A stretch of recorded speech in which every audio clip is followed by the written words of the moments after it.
আসসালামু আলাইকুম। Hello everyone, কেমন আছেন সবাই? অনেক দিন পরে একটা ভিডিও দিলাম।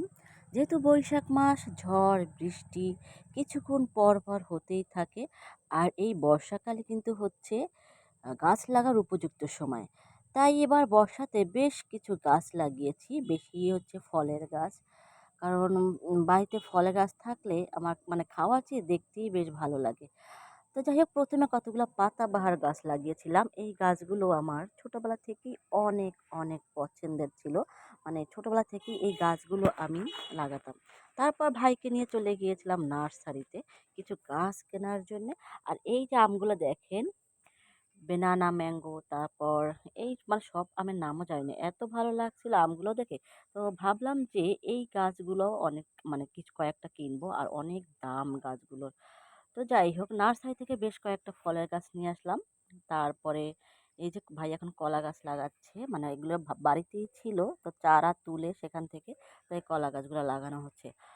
তো এই যে মামু ভাগ্নি কাজ করছে, আর আমি একটু ভিডিও করছি।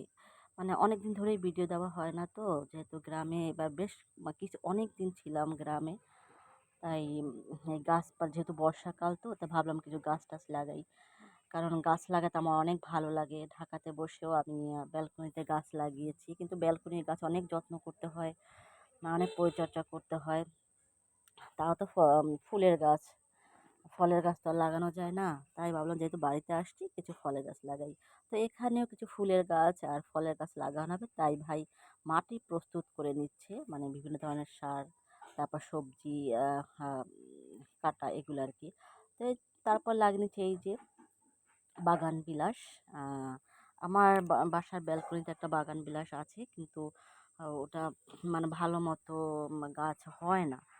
তো চিন্তা করলাম বাড়িতে একটা বাগান বিলাস লাগিয়ে দিই। তো ওই নার্সারি থেকে এই যে একটা বাগান বিলাস নিয়ে আসছিলাম, তারপর সেটা ভাইকে দিয়ে লাগিয়ে নিলাম। কারা কারা গাছ লাগাতে ভালোবাসেন একটু জানাবেন অবশ্যই কমেন্টে। তো এভাবেই চলছিল আমার গ্রামের দিনকালগুলো। বেশ কিছুদিন ছিলাম, বেশ মানে অনেক দিনই ছিলাম, প্রায় ২ মাসের কাছাকাছি এবার গ্রামে ছিলাম। মানে ওয়েদারটা হচ্ছে ঝড় বৃষ্টি, তারপর হচ্ছে গরমও প্রচণ্ড। এই যে গোলাপ ফুল গাছ এনেছিলাম, আমার হাতে গোলাপ ফুল গাছ কেন যে হয় না বুঝি না। আমি বাসার ব্যালকনিতে লাগিয়েছি, সেগুলো হচ্ছিল না।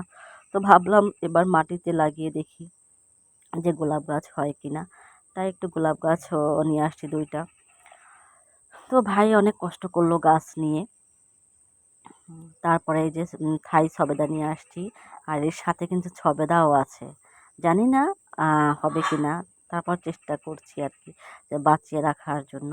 দেখা যাক কি হয়, মামু ভাগ্নি মিলে লাগাচ্ছে। তো এভাবেই চলছিল আমার গাছ লাগানোর দিনকাল।